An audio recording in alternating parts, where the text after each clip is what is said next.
Hi friends, आप सभी का स्वागत है आइकॉन एजुकेशन ग्रुप एंड ज्ञानी मामा चैनल पर। आज हम आपके लिए लाए हैं आपके प्रश्नावली 3 जिसे हम बोर्ड में पढ़ने वाले हैं और इम्पोर्टेंट क्वेश्चन यहाँ पे डिस्कस करने वाले हैं और इसमें से कैसे वाले क्वेश्चन बोर्ड में आने वाले हैं वो चीज देखने वाले हैं। तो दो चरों में रैखिक समीकरण युग्म आपके एक्सरसाइज का नाम है और थोड़ा सा अगर इसे समझे हेडिंग को तो समझ लेते हैं। आपके यहाँ पे दो वेरिएबल मिलने वाले हैं, दो चर मिलने वाले। चर दोनों एक्स वाई जेड ये चर होते हैं ना, दो चर मान लो एक्स वाई आपको मिलने वाले हैं। इसमें रैखिक समीकरण मिलने वाली है यानी लीनियर इक्वेशन आपको मिलने वाली है। आप जानते हो लीनियर इक्वेशन किसे कहते हैं? लीनियर इक्वेशन ऐसी इक्वेशंस को कहा जाता है जिसमें चर की अधिकतम पावर जो होती है वो 1 होती है। अतः हमें एक्सरसाइज 3 में चर के ऊपर केवल एक पावर मिलेगी और एक पावर को सामान्यतः लिखा भी जाता है केवल नॉर्मली अगर एक्स वाई लिख रहा है तो एक्स की और वाई की पावर कितनी है 1 1 है। तो आपको दो चर में मिलने वाली है इक्वेशन मिलने वाली, तो हमने इक्वेशन बना दी बराबर 0 या बराबर आना अनिवार्य होता है इक्वेशंस के लिए। बहुपद में और इक्वेशन में यही अंतर है, वहां पे आपको इक्वल नहीं आता है। तो आपको दो चर मिलेंगे, उसमें रैखिक समीकरण मिलेंगे यानी एक घात वाले चर मिलेंगे और युग्म यानी जोड़ा मिलेगा, यानी दो समीकरण आपको मिलने वाली है। और ऐसी स्थिति में आपको उन समीकरणों को हल करना है। समीकरण को हल करने का अभिप्राय यहाँ सीधा सा है, x और y की वैल्यू आपको कैलकुलेट करनी है, x और y की वैल्यू आपको निकालनी है। x और y की वो वैल्यू जो आपके दिए गए दोनों समीकरणों को संतुष्ट करेगी वही आपके समीकरण के हल कहलाते हैं। ध्यान से देखो, मैं सामान्य रूप लिखता हूं दो चरों में रैखिक समीकरण युग्म का a1x plus b1y plus c1 equal to 0। दूसरी समीकरण लिख रहा हूं a2x plus b2y plus c2 equal to 0। यहां पर a1 b1 c1 a2 b2 c2 ये सभी गुणांक के या यूं कहो अचर संख्या है। a1 a2 तो x के गुणांक के पहली समीकरण में a1 है और दूसरी समीकरण में a2 है, और इसी प्रकार y के गुणांक पहले वाले में b1 है और दूसरे वाले में b2 है। अचर पद आपको c1 c2 दिए गए। इस प्रकार की आपको दो इक्वेशंस यहां पे मिलती है इस एक्सरसाइज में और आपको इन्हें हल करना होता है और x और y की वैल्यू कैलकुलेट करनी होती है। ऐसा करने के लिए आपके पास 4 विधियां उपलब्ध है। पहली विधि है आपके ग्राफीय विधि, ग्राफीय विधि। दूसरी विधि आपकी यहां पे आपको मिलती है प्रतिस्थापन विधि। x और y की वैल्यू कैलकुलेट करने के लिए 4 विधियां बता रहा हूं, उसमें पहली विधि आपकी ग्राफीय मेथड, दूसरा है प्रतिस्थापन और तीसरी वाली विधि जो आपको मिलने वाली है वह है विलोपन विधि, विलोपन विधि। और फोर्थ मेथड की अगर हम बात करें तो वो आपको मिलता है वज्र गुणन विधि के नाम से। ये 4 विधियां हैं, चारों में से किसी भी विधि से आपसे पूछा जा सकता है और अगर वो अपन से किसी विधि से नहीं पूछता है तो हम स्वतंत्र होते हैं करने के लिए, जो हमें बेहतरीन आती हो हम उस विधि से इसका मान कैलकुलेट कर लेंगे x और y का। तो ध्यान से देखना, आपके इस वाले हमें जो तैयारी आज हम जो क्लास लगाने वाले हैं वो इस पूरी प्रश्नावली को विस्तार से समझने के लिए नहीं लगा रहे। अपन किसके लिए क्लास लगी हुई है कि एग्जाम में यहाँ से बेहतरीन मार्क्स कैसे लेंगे और कौन कौन से क्वेश्चंस इसमें से आ सकते हैं और हमें क्या क्या पढ़ना चाहिए।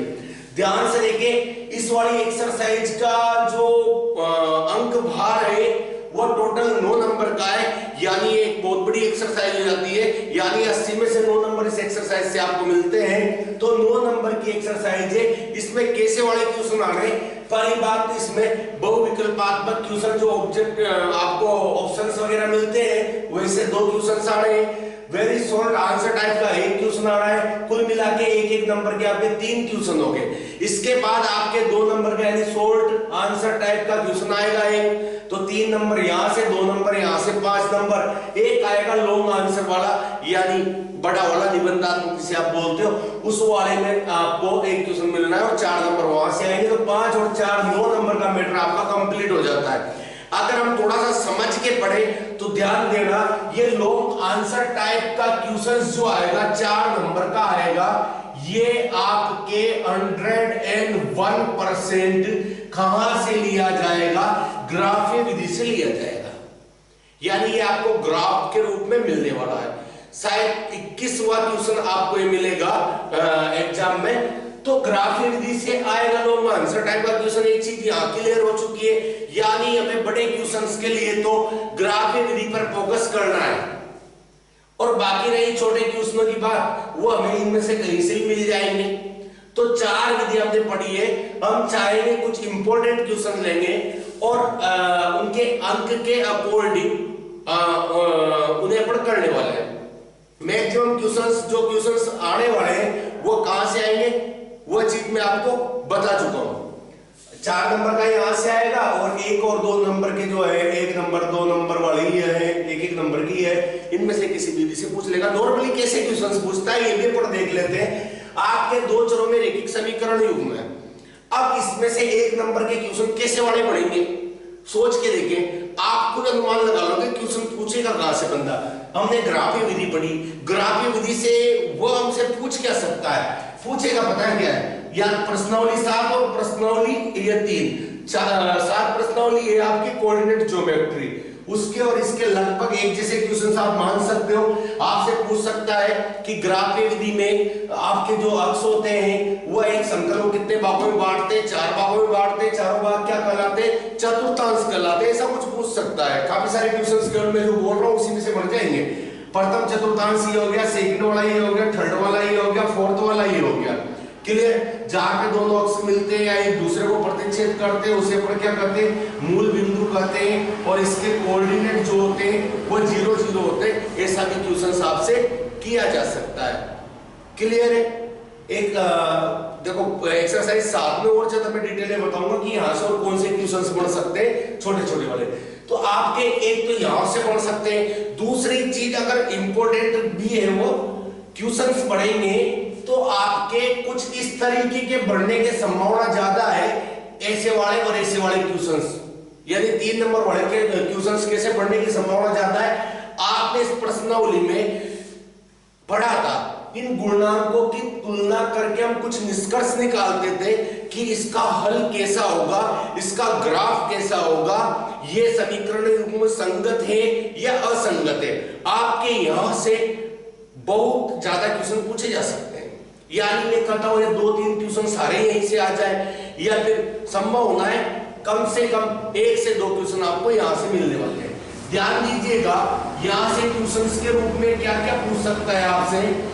यहां याद हो आपने तुलना की थी गुणनांकों की, गुणनांकों की क्या की थी, तुलना। गुणनांकों के बारे में आप जानते हो कि a1 x का गुणनांक है, x से गुणा हो रहा है इसलिए x का गुणनांक है, b1 y से गुणा हो रहा है इसलिए y का गुणनांक है। पहली समीकरण में अगर इन गुणनांकों का अनुपात निकाला जाए, जिसे मैं a1 अपॉन a2 का अनुपात ले लूं, a1 और a2 का अनुपात ले लूं, b1 और b2 का अनुपात ले लूं, अगर ये दोनों बराबर नहीं आते साहब, तो इस कंडीशन में आपका जो समीकरण युग्म होगा वह संगत होगा या असंगत होगा। तो मैं आपको बता दूं, इस कंडीशन में आपका जो समीकरण युग्म है वह संगत होगा।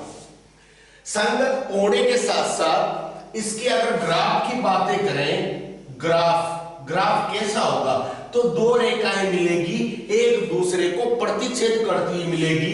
तो आप यहां कह सकते हो प्रतिच्छेदी रेखाएं आपको मिलने वाली है ग्राफ में। जब 2 रेखाएं प्रतिच्छेद कर लेगी तो वह जिस बिंदु पर प्रतिच्छेद करती है वही बिंदु आपके इस प्रॉब्लम्स का सॉल्यूशन होता है, यानी कि समीकरण युग्म का हल होता है। तो इसका मतलब यहां पर आपको एक बिंदु पर प्रतिच्छेद किया है तो आपको एक हल प्राप्त होगा, यानी कि आप हल की प्रॉपर्टी अगर बताना चाहो तो हल की प्रॉपर्टी क्या हो जाएगी, अद्वितीय हल प्राप्त होगा, यूनिक सॉल्यूशन आपको मिलने वाला है, जिसके समान कोई दूसरा ना हो, मतलब एक और केवल एक हल आपको यहां से मिलने वाला है। बट खुदा न खास्ता ऐसा ना हो और ऐसा हो जाए, कैसा हो जाए कि ये वाला अनुपात इस वाले अनुपात के बराबर आ जाए, तो इसमें भी 2 संभावनाएं छुपी हुई है। जब ये बराबर आ गया तो हम तीसरे की तरफ देखना चाहेंगे कि ये बराबर है या ना है, C1 C2 भी इनके बराबर है या इनके बराबर नहीं है। यदि ये वाली सिचुएशन होती है, यानी कि C1 C2 भी इनके बराबर आता है, तो हम कहेंगे इस वाली कंडीशन में भी समीकरण युग्म संगत होगा। लेकिन ग्राफ की जब बात करेंगे तो आपको ऐसी फीलिंग ही नहीं आएगी कि ये दो रेखाएं बन रही है, ये एक ही रेखा आपको प्राप्त होगी, यानी एक के ऊपर दूसरी रेखा मिलेगी, यानी कि हम कहेंगे इसे हमारी भाषा में कहते हैं समपाती रेखाएं प्राप्त होगी। कौन सी रेखाएं प्राप्त होगी? समपाती, ओवरलैप कर जाएगी एक दूसरे को, और इस कंडीशन में दोनों रेखाएं हर बिंदु पर एक दूसरे को काट रही है। अतः हम कहते हैं यहां पर हर बिंदु ही इस प्रॉब्लम का सॉल्यूशन है, यानी कि इसके अनंत हल है, अनंत हल है। तीसरी वाली कंडीशन हमने यहां पे पढ़ी थी A1 अपॉन A2 में, केवल आपको रिकेप करवा रहा हूं पहले की चीजें, B1 अपॉन B2 ये बराबर हो चुका था, लेकिन खुदा ने खास्ता ये बराबर ना हो, फिर क्या हो? फिर यह हो कि अगर ये दोनों बराबर आ गए और ये बराबर नहीं आया, तो इस कंडीशन में हमारा समीकरण युग्म जो होगा वो असंगत होगा। असंगत क्यों होगा? क्योंकि हमें जो ग्राफ मिलेगा वह ऐसे दो समांतर रेखाएं मिलेगी रेल की पटरियों की तरह, जो एक दूसरे को कभी भी क्रॉस नहीं करेगी, और जब ये एक दूसरे को कभी क्रॉस ही नहीं करेगी तो हमारे कोई सॉल्यूशन ही प्राप्त नहीं होगा। और हम कहेंगे कि यहाँ तो समांतर रेखाएं मिल रही है और ये रेखाएं एक दूसरे को कभी काटती नहीं है, इसलिए इसका कोई हल हमें प्राप्त नहीं होगा, कोई हल नहीं। तो ये एक इतनी सी टेबल है, लेकिन इसके ऊपर 100% आपका क्या होने वाला है भाई, क्वेश्चन बनने वाला है ऑब्जेक्टिव वाला। तो इससे, और देखो ना, इससे संबंधित क्वेश्चन आपको वो भी मिलेंगे कि यदि बताइए कि इसके अद्वितीय हल है या इसका अनंत हल है, या इन समीकरण, आपको दो समीकरण दी जाएगी ना, रैखिक समीकरण है, और उसमें कहा जाएगा कि दी गई समीकरण के अनंत हल है या कोई हल नहीं है, तब आप के की वैल्यू डिफाइन करो, उसमें के वो डाल देगा, तो भी अपन इन्हीं से करेंगे। तो बहुत ज्यादा संभावना है कि आपको एक नंबर का क्वेश्चन यहां से मिलने वाला है। दूसरी चीज, अब एक नंबर में और क्या पूछ सकता है? एक नंबर में वो पूछ सकता है आपसे कोई कथन दे दे और समीकरण बना ले कि 5 संतरे और 3 एप्पल 70 रुपए में मिलते हैं, 10 संतरे 12 एप्पल अगर 150 में मिलते हैं, इस कथन को बीजगणितीय रूप में लिखिए। एक नंबर में ऐसा वाला क्वेश्चन भी आपसे वो पूछ सकता है। आप संभावनाएं तलाश में अपने यहाँ इसीलिए बैठे हुए हैं, अपन अनुमान लगाएं, एग्जामिनर के माइंड सेट को समझने का प्रयास करें, या संभावनाएं ढूंढने की कोशिश करें कि क्वेश्चन आखिर पड़ेगा एक नंबर का तो कौन सी जगह से बन सकता है इस पूरी एक्सरसाइज में, या फिर वो आपसे वज्र गुणन विधि का फॉर्मूला पूछ ले, अच्छा फॉर्मूला है बड़ा सा, इसलिए एक नंबर में उसे जम जाए कि वज्र गुणन विधि से हल्के से ज्ञान करते ही पूछ ले, अपना फॉर्मूला बताना पड़ जाए। क्लियर? या छोटी मोटी क्वेश्चंस देंगे, गधे की विलोपन विधि से सॉल्व कीजिएगा, ये एक नंबर में पढ़ सकता है। तो क्वेश्चन या तो यहां से पढ़ने वाला है या फिर कोई फॉर्मूला आपसे पूछने वाला है। क्लियर? एक एक नंबर के क्वेश्चंस तो आपके यहां से आने हैं। कुछ एक क्वेश्चन में एक एक नंबर के ले लेता हूं, फिर उसके बाद अपना आगे बढ़ेंगे। देखो कैसे वाले क्वेश्चंस हो सकते हैं। मैं एक क्वेश्चन ले रहा हूं, के किस मान के लिए, के किस मान के लिए x + y - 4 = 0 और 2x + ky - 3 = 0 का कोई हल नहीं होगा, कोई हल नहीं होगा। ध्यान देना, मैं बता रहा था ऐसे वाला क्वेश्चन बनता है तो ऐसे वाला क्वेश्चन सोल्व कैसे करें। इसने अपन से कहा है कि आपको दो इक्वेशंस दिए, लीनियर इक्वेशंस है, यानी कि रैखिक समीकरण है, और इन रैखिक समीकरणों का कोई हल नहीं है। क्या आप बता सकते हैं कि की वैल्यू क्या होगी? हम कहेंगे बड़े इजी वे बता सकते हैं। कैसे? कि वी नो दैट, हम जानते हैं कि कोई हल नहीं होने के लिए ऐसा होना पड़ेगा इनके गुणनांकों को, यानी कि A1 अपॉन A2 बराबर आना चाहिए B1 बटे B2 के, और ये बराबर नहीं होना चाहिए C1 अपॉन C2 के। मतलब असंगत होने के लिए हमारी कंडीशन यह है क्या आप जानते हो यहाँ a1 कितना है? जो पहली समीकरण में x से गुणा होता है वो a1 होता है, जो पहली समीकरण में y से गुणा होता है वो b1 होता है, और ये अचर पद c1 होता है। ये दूसरे समीकरण में x का गुणनांक जो होता है वो a2 होता है, दूसरे समीकरण में y का गुणनांक जो होता है वो b2 होता है, और इसी में ये अचर पद c2 होता है। मेरी बात ध्यान से सुने, आप a1 की वैल्यू यहां से रख दें, a2 की वैल्यू यहां से रख दें जो कि 2 है, दूसरी समीकरण 2 का मतलब दूसरी समीकरण a यानी x का गुणनांक, तो ये कितनी है? 2 है। b1 की वैल्यू यानी पहली समीकरण में y का गुणनांक 1 है और दूसरे समीकरण में y का गुणनांक k है, इसकी हमें जरूरत ही नहीं है लेने की, k का मान ही से मिल रहा है, तो क्यों प्रयास करें? k को 1 से इधर गुणा किया, क्रॉस मल्टीप्लाई, हमारी तरफ इसे k से गुणा भी करते हैं और वज्र गुणन भी आप इसे बोलते हो, तो 2 से 1 जाके गुणा होगा, यानी k की वैल्यू कितनी आ जाएगी? 2, और इस प्रकार आपको 1 नंबर मिल जाएगा। एक क्वेश्चन साथ ही साथ फिर ऐसा ले लेता हूं ताकि आपकी प्रैक्टिस हो जाए, फिर आगे बढ़ेंगे इंपॉर्टेंट क्वेश्चंस पे, ऐसे वाले क्वेश्चंस भी इंपॉर्टेंट से ध्यान दें। k के किस मान के लिए समीकरण युग्म दिया हुआ है 3x - 2y = 0, और दूसरे समीकरण दी है kx - 5y = 0। ये दो इक्वेशंस दी गई है, आप यहां देख रहे होंगे यहाँ C1 और C2 की वैल्यू तो दी नहीं है, यानी कि वह शून्य है, और आपसे कहा गया है कि k के किस मान के लिए इन दोनों समीकरण युग्म के अनंत हल होंगे। यहाँ पे फोकस करें, अनंत हल होने के लिए आपको क्या होना चाहिए? a1 बटा a2 बराबर होना चाहिए b1 बटे b2 के, और c1 c2 भी बराबर होनी चाहिए, पर किस्मत से हमारे पास c1 और c2 के विद्यमान ही नहीं है। हम कहेंगे अनंत हल के लिए, ये ऑब्जेक्टिव वाले क्वेश्चन है, आप पार्शियली कर सकते हो, a1 बटे a2 बराबर होना चाहिए b1 बटे b2 के, c1 अपॉन c2 तो बराबर लिखने का कोई औचित्य नहीं है, 0 0 है, तो आप यहां से x की वैल्यू लिखे, सॉरी a1 की वैल्यू लिखे 3 और a2 की वैल्यू लिखे k बराबर, यहाँ पे कितनी वैल्यू है b1 की? -2 है, यहाँ पे -5 है, माइनस से माइनस कट गया, 5 इधर आ गया क्रॉस मल्टीप्लाई में, और 3 से गुणा हो गया, इधर के 2 से गुणा हो गया, 5 दिया 15 हुआ, तो 2 के बराबर 15 आया, k की वैल्यू कितनी हो जाएगी? 15/2। इस प्रकार आपकी ये वाली सिचुएशन सॉल्व हो जाएगी। समझ रहे हो?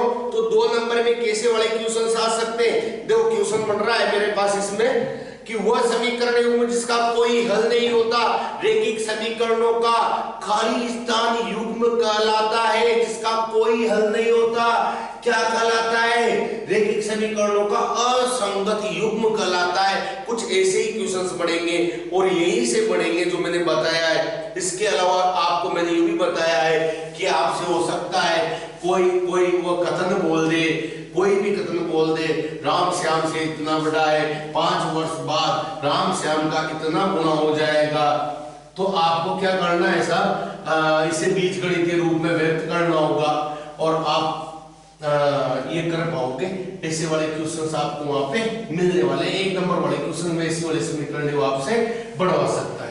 तो 1 नंबर का मामला तो अपन कंप्लीट ही मान लेते हैं। इसके बाद अगर हम बातें करें 2 नंबर की, तो 2 नंबर में क्या आएगा? 2 नंबर में ठीक ठाक क्वेश्चन आ सकता है। आपकी प्रतिस्थापन विधि आ सकती है, आपकी विलोपन विधि आ सकती है, वज्रगुणन विधि आ सकती है, ग्राफीय विधि नहीं आनी है 2 नंबर में। ग्राफीय विधि क्यों नहीं आनी है? क्योंकि उसे 4 नंबर में आना है। कितने नंबर में आना है? 4 नंबर में। तो 2 नंबर से ग्राफीय विधि करने की का अपना कोई इंटेंशन ही नहीं रहेगा। अपन देखेंगे कि 2 नंबर में कौन से क्वेश्चन है। कुछ क्वेश्चन ले लेता हूं मैं 2 नंबर के लायक वाले क्वेश्चंस। देखो एक क्वेश्चन दिया है, मैं पहले प्रतिस्थापन विधि का ले लेता हूं और आपको प्रतिस्थापन विधि भी बता देता हूं। वैसे मैंने एक छोटी-छोटी वीडियो बना रखी है प्रतिस्थापन विधि पर भी, हमारी वीडियो है हमारे चैनल पर, आप उसे भी देख सकते हो। 4 या 5 मिनट की वीडियो है, उसमें मैंने प्रतिस्थापन विधि समझाई है, तो ज्यादा समय भी नहीं लगेगा और आप समझ भी पाओगे प्रतिस्थापन क्या है। ध्यान से देखें, प्रतिस्थापन विधि से आपको हल करनी है और समीकरण युग्म दिया है a माइनस टी बराबर 3, ये पहली समीकरण है, और दूसरी दी है a बटे 3 प्लस t बटे 2 बराबर 6। ये दो इक्वेशंस आपको दी है और प्रतिस्थापन विधि से सोल्व करने के लिए बोला गया है। मैं कुछ इंपॉर्टेंट क्वेश्चंस ही ले पाऊंगा क्योंकि हमें कम समय में, सीमित समय में पूरा रिवाइज करना है और इंपॉर्टेंट क्वेश्चंस देखने हैं। तो ऐसा वाला क्वेश्चन हमारे लिए इंपॉर्टेंट हो जाता है, 2 नंबर के लायक क्वेश्चन है।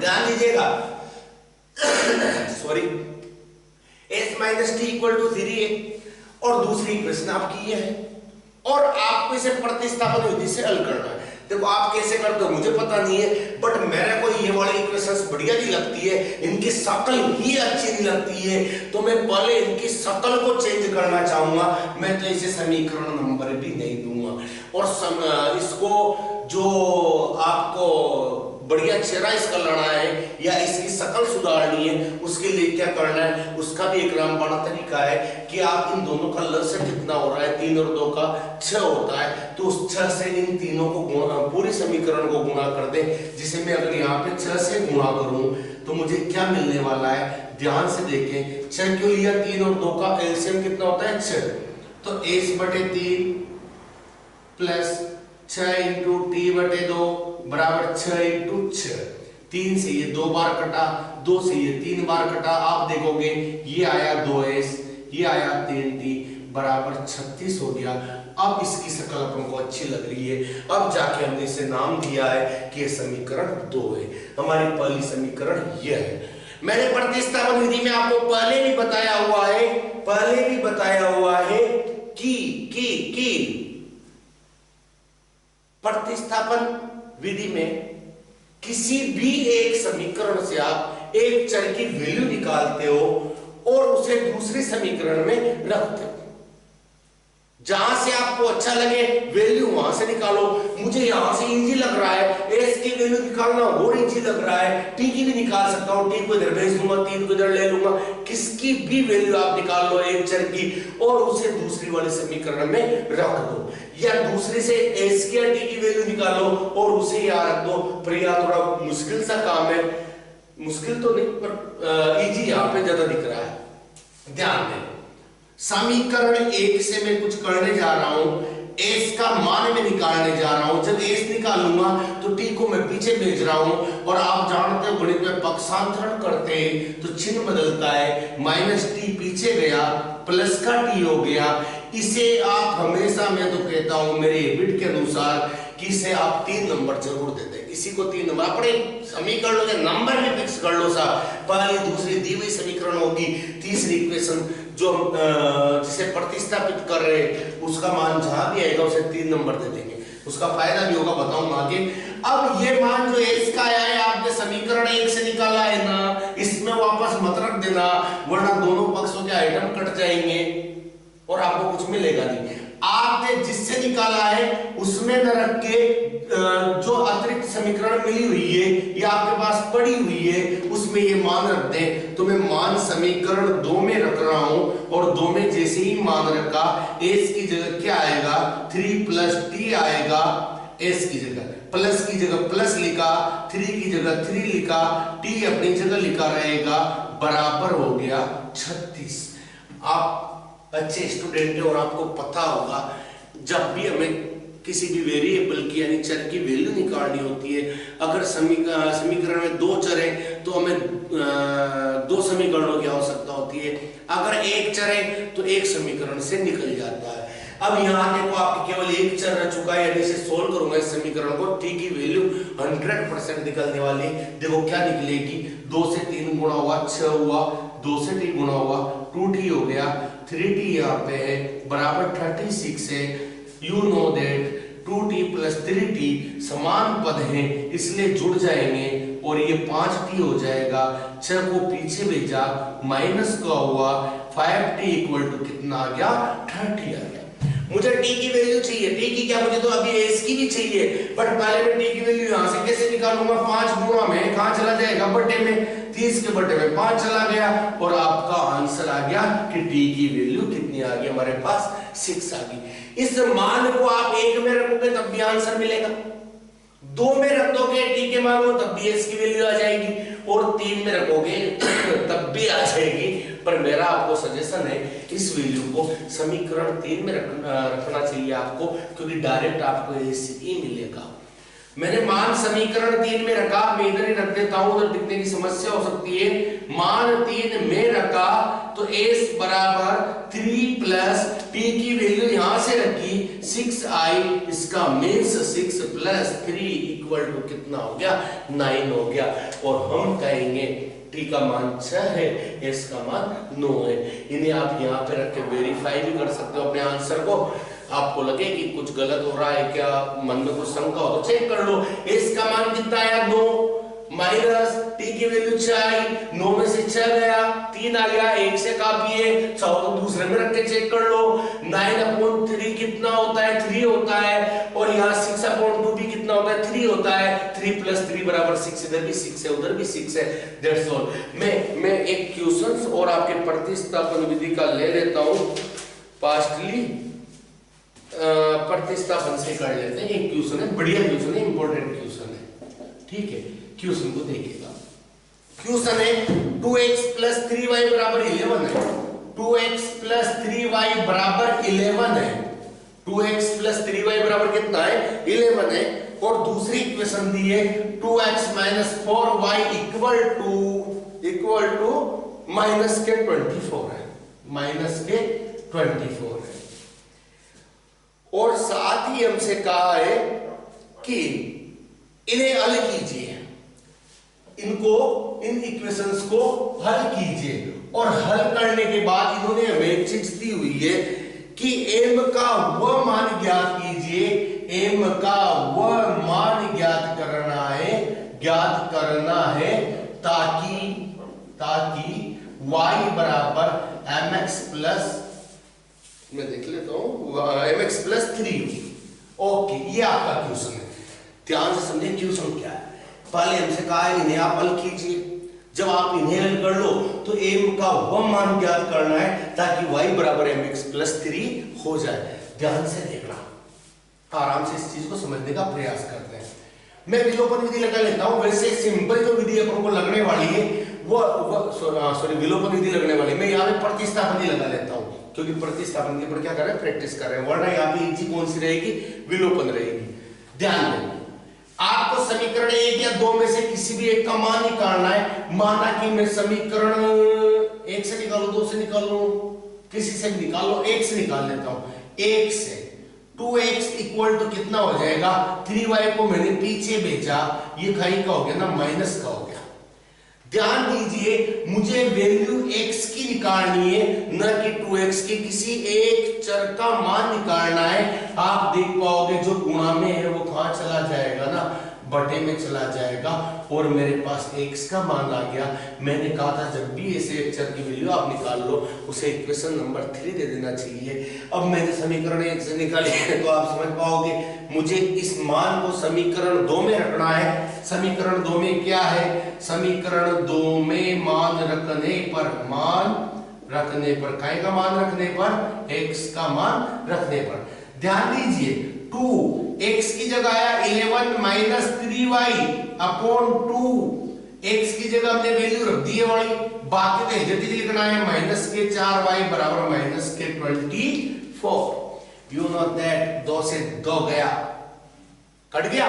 यहां पे देखते हैं 11 - 3y -4y = -24। ये भी माइनस का है, ये भी माइनस का है, y दोनों माइनस के, इसलिए दोनों क्या हो जाएंगे, जुड़ जाएंगे। और माइनस के कितने y हो जाएंगे, 7y हो जाएंगे। और बराबर अगर मैं 11 को पीछे भेजता हूं तो पक्षांतरण के नियमानुसार ये चिन्ह बदल कर जाएगा, यानी प्लस के 11 थे उधर माइनस के हो जाएंगे। और 7y = 24 और 11 कितना होता है, 35 होता है। दोनों माइनस के इसलिए जुड़ेंगे। मुझे y चाहिए ना, तो मैं गुणा में जो -7 है उसे कहां भेज दूंगा, 35 के अपॉन में। माइनस से माइनस गया, 7 से 35 घटाना 5 बार, और हमारे y की वैल्यू आ गई 5।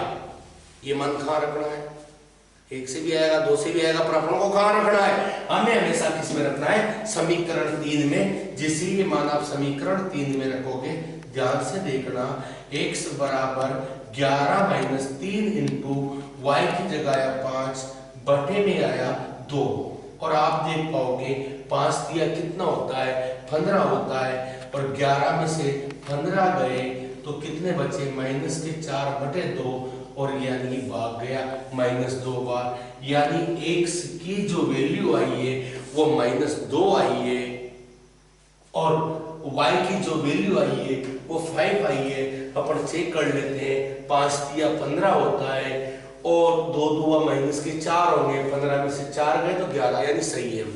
अब आपसे कहा है m का मान ज्ञात कीजिए ताकि y बराबर mx प्लस से वो बढ़ाई जी साहब, अगर ये निकाल ही लिया है तो आप y की वैल्यू 5 आई है उसे y की जगह रख दें, m अपनी जगह है, x की वैल्यू यहां से -2 रख दें प्लस 3, जो आपके m और x के y और x के मान आए उन्हें यहां पे रख दें। ध्यान से देखें, 3 को इधर बुलाया मतलब पक्षांतरण किया तो ये माइनस का हुआ, -2 से m मल्टीप्लाई हुआ, माइनस के 2m आ गए, 5 में से 3 गए तो 2, इधर माइनस के 2m, अगर मुझे m चाहिए तो गुणा वाली संख्या कहाँ चली जाएगी, इसके अपोन में, और 2 में 2 का भाग एक बार गया, चिन्ह माइनस का है, इसलिए m की वैल्यू हमारे पास कितनी हो जाएगी, माइनस की m हो जाएगी।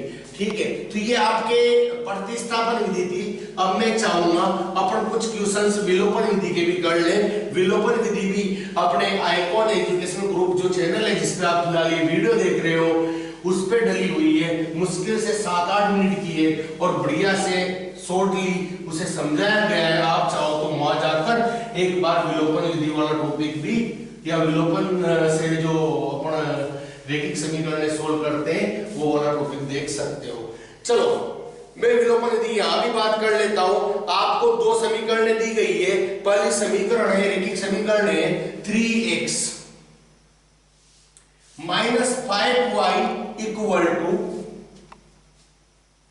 4, 9x माइनस 2y बराबर 7। ये 2 इक्वेशंस आपको दिए और कहा गया है, देखो इन्हें अगर इधर उधर भी दे दिया जाता है तो आप इसे एडजस्ट कर सकते हो, बट एक बात सुनना, विलोपन विधि जब भी लगाओ या तो ये जो अचर संख्या है वो बराबर के पीछे होनी चाहिए या फिर बराबर के आगे होनी चाहिए। दोनों ही कंडीशन में आप विलोपन विधि का यूज कर लेते हो।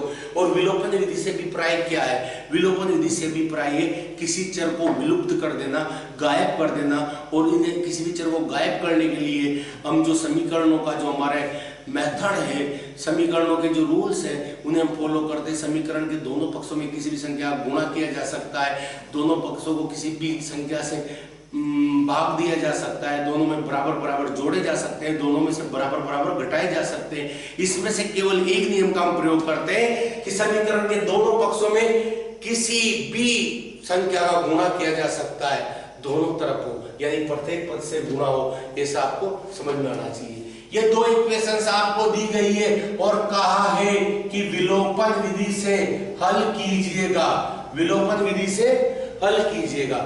आप ध्यान से देखना, विलोपन विधि में क्या करना है, आपको किसी भी एक चर को बराबर बनाना है और बराबर बनाने के बाद उन दोनों समीकरणों को या तो जोड़ना है या घटाना है, कुछ ऐसा करना है कि एक चर कट जाए। क्लियर है? तो मैं यहाँ पे आपको बता दूं कि अगर अपन इन दोनों को बराबर बनाना चाहे तो बना लीजिए। आप इस समीकरण को 3 से गुणा करो तो 3 तिया 9x हो जाएगा ये, और 5 तिया 15y ये हो गया, और 4 तिया 12 ये हो गया। जो भी हुआ मेरा तो 9x के बराबर हो गया ना, बस ये काफी है। ये आपका ये वाला चर बराबर हो गया x वाला, और उसके बाद देखो दोनों प्लस के हैं, अगर मैं इसमें से ये घटा दूंगा तो 9x में से 9x जाएंगे और ये गायब हो जाएगा। अगर मुझे इन दोनों चरों को बराबर करना हो, यानी y वाले को बराबर करना हो, तो ध्यान दीजिए कैसे बराबर किया जा सकता है कि आप इस वाले समीकरण को ध्यान से देखना, 2 से गुणा कर दो तो ये 5 दुआ कितना हो जाएगा 10।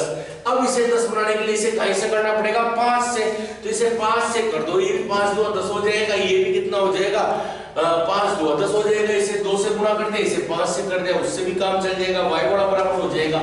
यहाँ इजी क्या दिख रहा है, इसे 3 से गुणा करना। तो आप लिखे समीकरण 1 गुणा 3, यानी समीकरण 1 को 3 से गुणा करने पर, फिर बाद की बातें बाद में करेंगे। 3 तिया 9x हुआ, 5 तिया 15y हुआ और 4 तिया 12 यहाँ पे आया।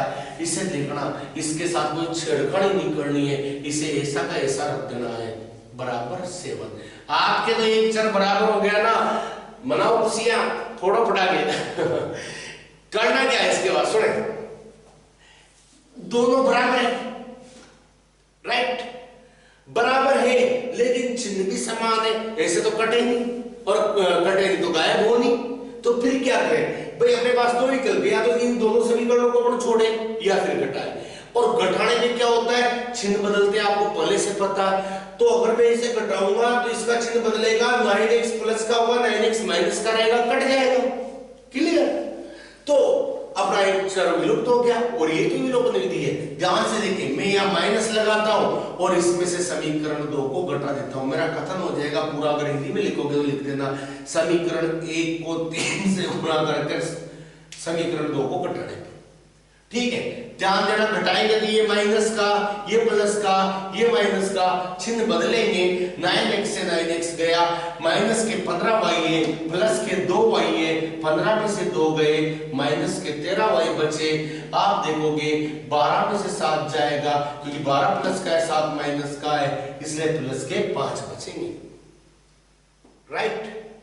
अब आपको तो y चाहिए ना, तो माइनस के 13 कहां जाएगा, बटे में जाएगा, किसके में, 5 के बटे में। तो आपके जो y की वैल्यू है वो आपको प्राप्त हो जाएगी, और y की वैल्यू आपको कितनी मिली, कितनी मिली साहब, आपके सामने लिखी हुई है,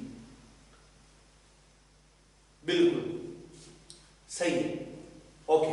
अब इस मान को या तो आप देखो, यहाँ पे समीकरण 3 नहीं आएगी, यहाँ पे आप या तो 1 में रखो या फिर 2 में रखो, आपके x की वैल्यू आ जाएगी। सुनो, मैं मान को रख देता हूं 1 में, मेरी ओरिजिनल समीकरण 1 ही वाली है, तो मैं इसमें मान रखता हूं 3x माइनस 5 इंटू 5 बटे माइनस के 13 बराबर 4। You know minus minus plus हुआ, 25 हुआ, बराबर 13 बराबर 4। ध्यान से देखना, 3x बराबर क्या हो जाएगा, 25 बटे 13 को मैंने पीछे भेजा, कहीं का हो गया माइनस का 13 एलसीएम आया, इसके बटे में कुछ नहीं, एक मान लो 1 का भाग 13 बार 13 से 4 गुना होगा, 4 13 कितना हो गया 52 माइनस 25, इसका मतलब ये हो गया 27 बटे 13। ये आपके 3x आया, मुझे x चाहिए ना, 3 कहाँ चला जाएगा, अपॉन में, तो ये 3 अपॉन में चला गया, 13 यहाँ पहले से, ये 9 बार कटा, 9 बटे 13 मेरा आंसर हो जाएगा। यानी x की वैल्यू आई 9 बटे 13 और y की वैल्यू आई मेरे पास 5 बटे माइनस के 13 या माइनस 5 बटे 13, एक ही बात है। तो इस प्रकार दोनों विधियों से आप काम कर सकते हो। ये विलोपन विधि है, इसके पहले हमने कैसे बात की है, प्रतिस्थापन से बात की। मैं कुछ क्वेश्चंस परिभाषाएं वाले लेना चाहूंगा, कथन वाले लेना चाहूंगा, और उनकी समीकरण बना के आपको बताना चाहूंगा कि समीकरण कैसे बनाते हैं। इंपॉर्टेंट क्वेश्चंस है वो भी, तो उनकी मैं अब चर्चाएं कर लेता हूँ। आप यहाँ पे देखो, एक बहुत शानदार क्वेश्चन है जो आने के लिए बैठा होता है बहुत सी बार, और इस बार हो सकता है आपको ये वाला क्वेश्चन वहां पे मिले। क्वेश्चन पे बोला गया है एक नगर में टैक्सी के बारे में। क्वेश्चन ध्यान से सुने, मैं लिखाऊंगा नहीं, काफी टाइम लग जाता है, आप क्वेश्चन सुन ले, मैं आराम से बोल रहा हूं। एक नगर में टैक्सी के बारे में एक नियत भाड़े के अतिरिक्त चली गई दूरी पर भाड़ा शामिल किया गया है। यानी टैक्सी वाला आपसे एक नियत भाड़ा लेता है। पहले तो जैसे ही आप गाड़ी के पास आते हो बात करता है, ये कैसी बात है मैं बताता हूँ आपको, मैं पूरा क्वेश्चन समझा देता हूँ। क्वेश्चन कुछ ऐसा है, आप टैक्सी वाले के पास गए, भैया मुझे वहां जाना है फला जगह, इतने किलोमीटर है, तो आपसे कहेगा भैया तू कहीं भी जा, मेरे 100 रुपए तो फिक्स है, 100 रुपए फिक्स है। अब इसके बाद जितने भी किलोमीटर तू चलेगा उसके मैं तेरे से 20 रुपए किलोमीटर लूंगा। यानी समझ रहे हो मामला क्या है, अगर आपको 5 किलोमीटर जाना है, 20 रुपए किलोमीटर के हिसाब से आपके कितने रुपए हो गए, 100 रुपए हो गए, 20 रुपए किलोमीटर के हिसाब से। लेकिन उसका फिक्स जो भाड़ा था, नियत भाड़ा था, 100 तो लूंगा ही लूंगा, तुम कितने भी जाओ, तो 100 और 100 कितने हो गए, 200 या समझो 10 रुपए किलोमीटर उसका भाड़ा है। अब आपको कितने किलोमीटर जाना है साहब? 15 किलोमीटर जाना है। अब आपसे वही बात उसने कही है, तो 15 किलोमीटर के 10 रुपए किलोमीटर से कितने हो गए? 150 हो गया। प्लस उसने पहले कहा था कि मैं 100 रुपए तो लूंगा ही लूंगा, वो तो स्टार्ट होने के, आपके बैठने के, उसके बाद भले आप 1 किलोमीटर ही जाओ, 1 किलोमीटर जाने के 100 प्लस 10 दे देना, 110 दे देना। तो वैसी कंडीशन है, एक तो वो नियत भाड़ा लेता है और एक प्रति किलोमीटर का भाड़ा वो लेता है, प्रति किलोमीटर।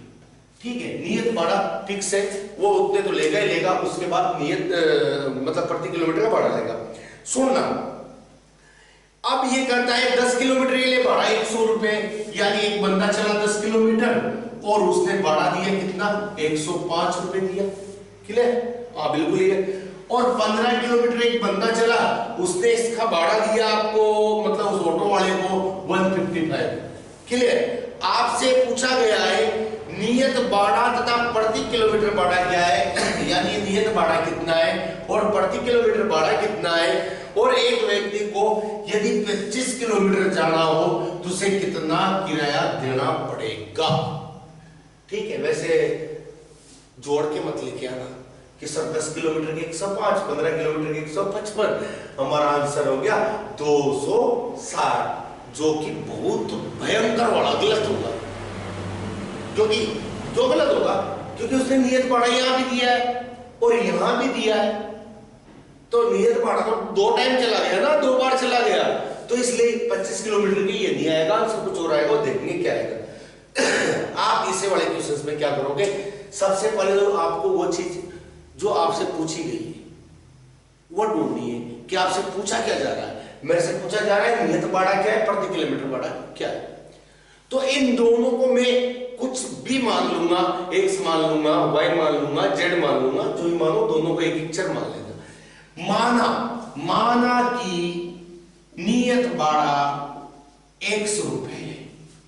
कितना रुपए मान लिया मैंने? 100 रुपए। जो नियत भाड़ा वो लेता है उसे मैंने क्या मान लिया? 100 रुपए। माना प्रति किलोमीटर भाड़ा है, ये कितना मान लिया? y। अब सुनना, एक चीज लिखना परमास्तर यहाँ पे, प्रश्नानुसार, बुक वाला जाने उसका काम जाने, भाई क्वेश्चन में देख, हम तो प्रश्न के अनुसार लिख रहे हैं, ध्यान से सुनना। ये बंदा 10 किलोमीटर गया, क्लियर?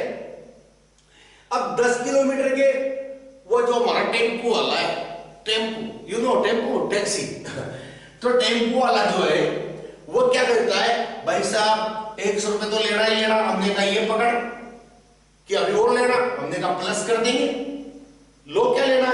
इसने कहा भाई साहब 1 किलोमीटर के y रुपए, तो 10 किलोमीटर के कितने हो जाने चाहिए हमारे अकॉर्डिंग? हमने कहा 10 y हो गया भाई, इतना रुपए लेगा, राइट? लेकिन बुक वाला हमसे कहता है नहीं, क्वेश्चन होगा कि 105 ले रहा है, हमने कहा तो ये 105 के बराबर ही रहता होगा। पहली समीकरण तैयार। समीकरण बनना आएगी तो सवाल कर पाओगे, तो इस पे फोकस करें। पुनः प्रश्नानुसार देके हम दूसरी वाली कंडीशन पे बात करते हैं, और दूसरी कंडीशन बोलती है 15 किलोमीटर के लिए भाड़ा 155 रुपए। हमने कहा भाई वो बंदा ऐसा है तो x तो लेगा ही लेगा ना, नियत भाड़ा है भाई का, प्लस आपको जितने किलोमीटर चलना है उसका किराया देख लेते हैं। इसने कहा 15 चलना है, हमने कहा 1 किलोमीटर के भाई, तो 15 किलोमीटर के 15 वाई लाओ प्लस x दे, टोटल कितना होना कि 155 होना। क्लियर? ये 2 समीकरणें आपकी बन चुकी, राइट? एक समीकरण ये बन गई, एक समीकरण ये बन गई। कथन से समीकरण निकालना आना चाहिए। इसके बाद जो विधि आपको उपयुक्त लगे उस विधि से आप x और y की वैल्यू निकाल लो, यानी आपका नियत भाड़ा और प्रति किलोमीटर भाड़ा निकाल लो। मुझे यहाँ पे लग रहा है x बराबर है, विलोपन विधि बढ़िया तगड़ी वाली हेल्प करेगी। क्यों ना 1 में से 2 घटाऊंगा, डायरेक्ट किसी का गुणा करना ना कुछ करना, ये कट जाएगा और मेरे को x की वैल्यू सॉरी y की वैल्यू मिल जाएगी। ध्यान से देखो, मैं विलोपन विधि लगा रहा हूं, समीकरण 1 में से समीकरण 2 को घटा रहा हूं। x प्लस 10y बराबर 105, x plus 15y equal to 155, इसमें से इसे घटाऊंगा, ये माइनस माइनस माइनस घटाने के लिए चिन्ह बदलना होता है, ये सब प्लस के थे, सब माइनस के हो गए, प्लस का 1 से माइनस का 1 से कट गया, माइनस के 15y है प्लस के 10y है तो माइनस के 5y बचेंगे, ये घटेंगे तो माइनस के 155 है प्लस के 105 है, घटेंगे तो माइनस के 50 बचेंगे, y का मान चाहिए तो -5 कहाँ चला जाएगा, बटे में माइनस से माइनस गया और 5 से 50 10 बार कटा, यानी हमारे y का मान कितना आ गया, 10 आ गया। इस मान को आप या तो समीकरण 1 में रखें या समीकरण 2 में रखें, आपको x की वैल्यू मिल जाएगी। मैं 1 में रख रहा हूं, 1 में x प्लस 10 इंटू y का मान आया 10, जो हमने बात की थी शायद वैसा ही आ गया है, तो 10 रुपए किलोमीटर का मामला बैठ गया। 10 इंटू 10 कितना हो गया जी, ये 100 हो गया, बराबर 105 हुआ। हमने कहा 100 को पीछे भेजा, पक्षांतरण किया, चिन्ह बदलना होगा, माइनस के हो गए 100, 105 में से 100 गए तो कितने आ गए, 5। ध्यान से सुनना, बाइक का फिक्स किराया है ना 5 रुपए है, मतलब आप गाड़ी में बैठे ना उसके ऑटो में तो 5 रुपए तो लेने। इसके बाद 10 रुपए किलोमीटर लेना, अगर आप 4 किलोमीटर जा रहे हो तो 4 किलोमीटर 40 ही है और 5 ही 45 रुपए लेगा। आपको 5 किलोमीटर जाना है 50 ही है, 5 रुपए ये लेगा, 55 रुपए लेगा। सुनो, अबे एक क्वेश्चन और भी तो है ना, हमने निकाल लिया। वैसे नियत भाड़ा कितना आया, नियत भाड़ा बराबर 5 रुपए और प्रति किलोमीटर भाड़ा 10 रुपए प्रति किलोमीटर। ध्यान दो, अब हमें 25 किलोमीटर जाना तो 25 किलोमीटर के लिए भाड़ा, या तो आप एसी वाले समीकरण बना लो, एसी वाली नियत तो लेगा ही लेगा, प्लस 1 किलोमीटर के वाई तो 25 के 25 वाई, भाड़ा क्या आएगा, ये तो लेगा ही लेगा, 1 किलोमीटर के वाई तो 25 किलोमीटर के 25 वाई। मान रख दो x y का, x का मान 5 रुपए, 25 इंटू y का मान 10 रुपए, 5 प्लस 250, ये हो गया 255 रुपए। और ये तो सेम आया 25 किलोमीटर का, 10 और 15 था। वाओ,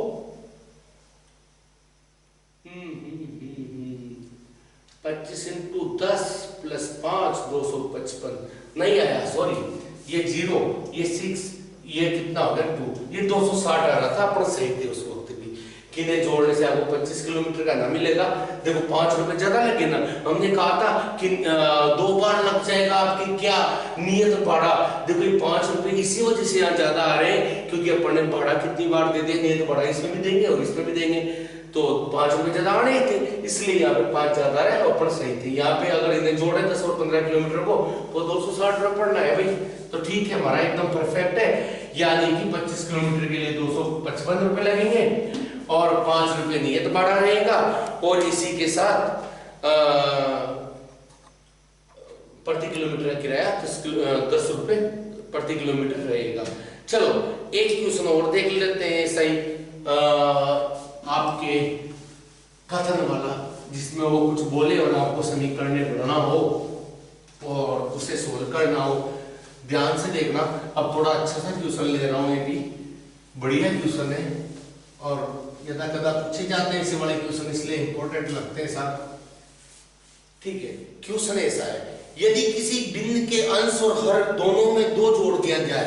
क्वेश्चन है कि भिन्न है, कोई भिन्न है, उसके अंश और हर दोनों में 2 जोड़ दिया जाए,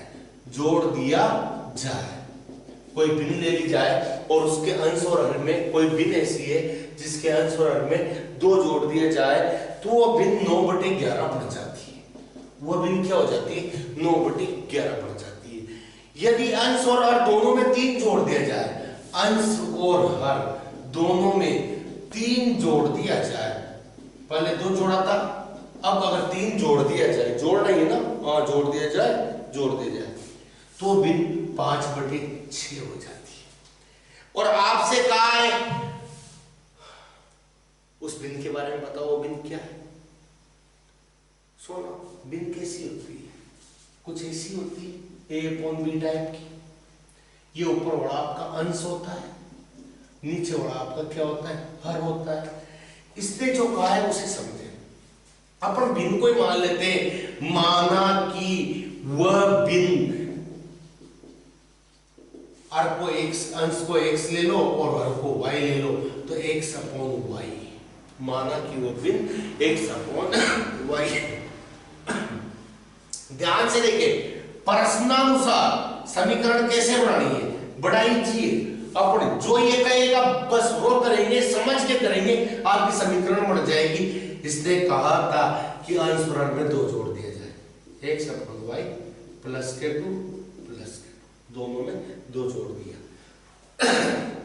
ध्यान दे, अंश में भी 2 जोड़ा है, हर में भी 2 जोड़ा है, तो ये बिन किसमें बदल जानी चाहिए, 9/11 में, और आपकी समीकरण तैयार है। चाहो तो इसकी शकल अच्छी ना लग रही हो तो शकल अच्छी बना ले। शकल अच्छी कैसे बनेगी, वो अजर गुणा कर ले, 11 इधर भेजा, x प्लस 2 हो गया, 9 से y प्लस 2 जाके गुणा हुआ। आप देखोगे 11 से x गुणा हुआ 11x, 11 से 2 गुणा हुआ 22, 9 से y हुआ 9y, 9 से 2 हुआ 18। इन्हें इधर ले लो, 11x 9y इधर आया, माइनस का हो गया, 22 को पीछे भेज देता हूँ, चलो पीछे भी अच्छे लगते हैं, और 18 में से 22 के तो माइनस का 4। इसे आप कह दो कि ये हमारी पहली समीकरण है। मैं पुनः बताता हूं, पुनः प्रश्नानुसार दूसरा वाला जो कथन कह रहा है उसके अकॉर्डिंग कौन सी समीकरण बनेगी, हमारी बिन x/y है। इस भाई ने कहा कि अब की बार 3 जोड़ दिया जाए, अंश में भी 3 जोड़ो, हर में भी 3 जोड़ो, तो वह समीकरण 5/6 हो जाती है। कितनी हो जाती, 5/6। तो ध्यान से देखिए, इसका भी अच्छी वाली शकल लाते हैं।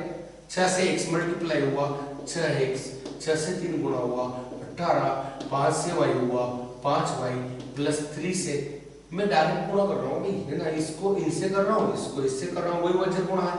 5 को 3 से किया 15, चलो 5y को इधर बुलाया, माइनस का हुआ, 18 को पीछे भेजा, माइनस का हुआ, 6x minus 5y equal to minus के 3 आए। इसे मैंने इक्वेशन नंबर 2 दे दिया। जनाब इक्वेशन बन चुकी है। हल करने के लिए हमारे पास प्रतिस्थापन है, वज्र गुणन है, विलोपन है, इसके अलावा ग्राफी विधि है, जो इजी हो उससे सोल्व करना है। देखो मुझे तो सबसे पहले विलोपन लगेगी, आपको भी लगती होगी, तो इन दोनों में विलोपन कैसे लगाएं?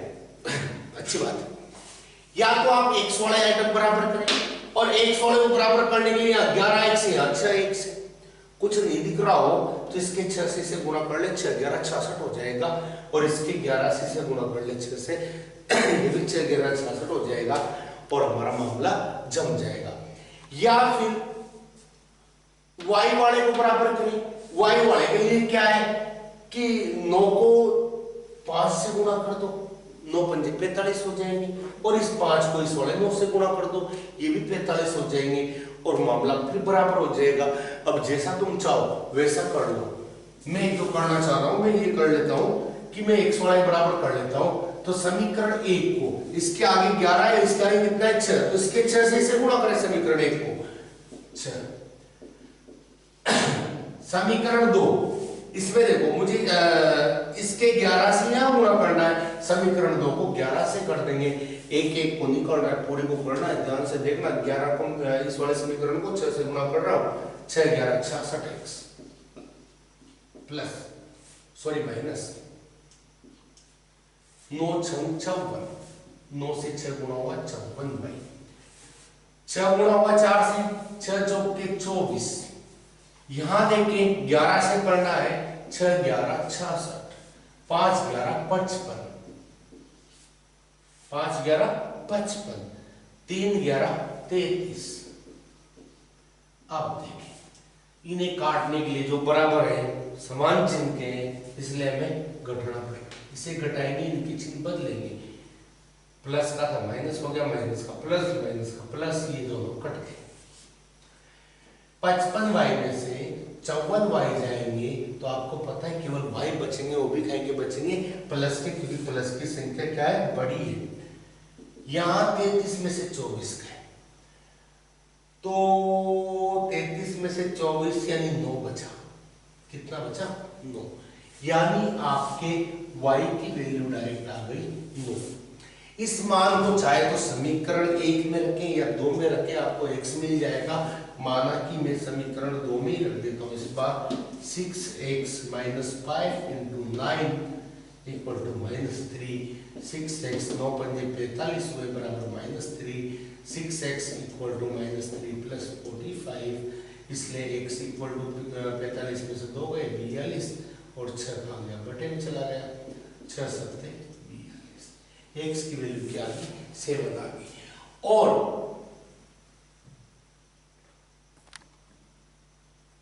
x की वैल्यू 7, y की वैल्यू 9, लेकिन ये हमारा आंसर थोड़ी ना है, हमें तो वो भिन्न ज्ञात करनी है। अतः हम लिखेंगे अतः वह भिन्न, हमने क्या बोला था उस भिन्न को, x बटे y बोला था, और x का मान हमारे पास कितना आया है, x का मान 7 आया है और y का मान कितना है 9।